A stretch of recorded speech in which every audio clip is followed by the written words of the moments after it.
بسم الله الرحمن الرحيم قل هو الله أحد الله الصمد لم يلد ولم يولد ولم يكن له كفوا أحد. بسم الله والحمد لله والصلاة والسلام على أشرف الأنبياء والمرسلين نبينا محمد وعلى آله وأصحابه والتابعين ومن تبعهم بإحسان إلى يوم الدين. Assalamu alaikum wa rahmatullah wa barakatuh. Nous continuons avec la biographie du prophète Muhammad sallallahu alayhi wa sallam. Le prophète Muhammad sallallahu alayhi wa sallam étant un enfant, il a perdu son papa alors qu'il était encore dans le ventre. Il sort du ventre de sa maman, il est envoyé chez sa nourrice. Lorsqu'il revient chez sa propre maman, il passe un an avec sa maman et l'ange de la mort a rendu visite à sa maman. Sa maman était en déplacement avec lui-même, avec le prophète sallallahu alayhi wa sallam. Et au retour, ils ont fait un voyage pour Médine. Et au retour, à mi-chemin, sa maman a rendu l'âme. Alors le prophète sallallahu alayhi wa sallam a été éprouvé. Un enfant qui perd ses deux parents.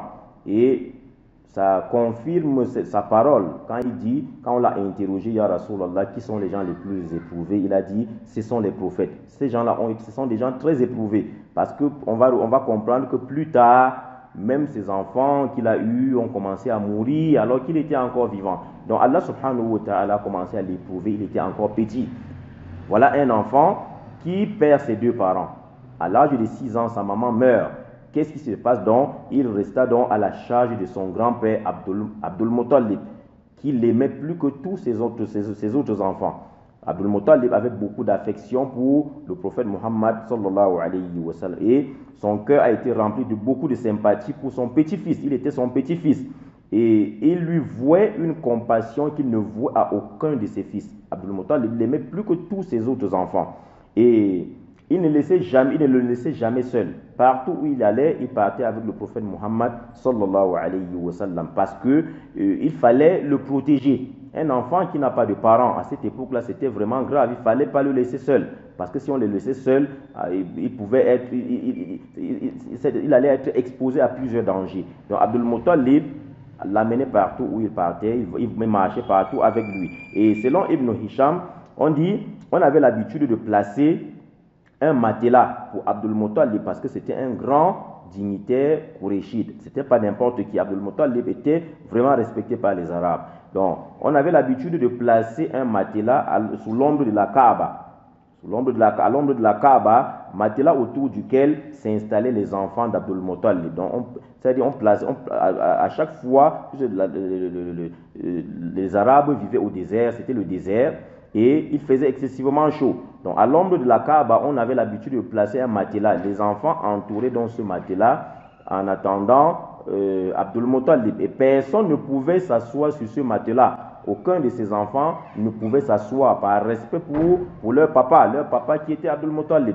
Donc, quand on installait le matelas, tout le monde entourait, les enfants s'asseyaient autour du matelas. Personne n'avait le courage de s'asseoir sur ce matelas. Mais le prophète sallallahu alayhi wa sallam venait souvent s'asseoir sur ce matelas.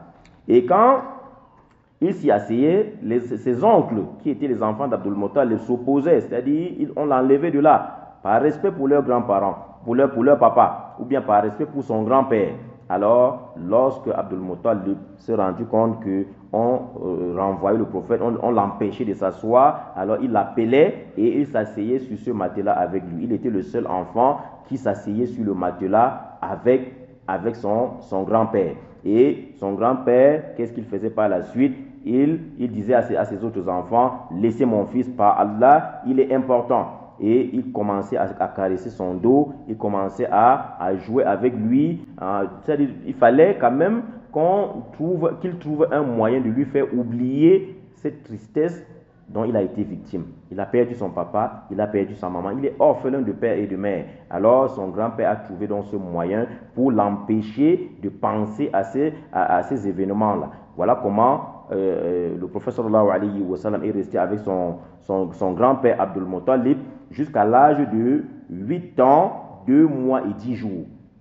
À l'âge de 8 ans, 2 mois et 10 jours, le prophète Muhammad sallallahu alayhi wa sallam a encore perdu son grand-père qui était son protégé, Abdul Muttalib. Abdul Muttalib meurt alors que le prophète sallallahu alayhi wa sallam a 8 ans, 2 mois et 10 jours. Toutefois, avant sa mort, quand il a senti qu'il était proche de la mort, qu'est-ce qu'il a fait? Il a confié le prophète Muhammad sallallahu alayhi wa sallam à son fils Abu Talib.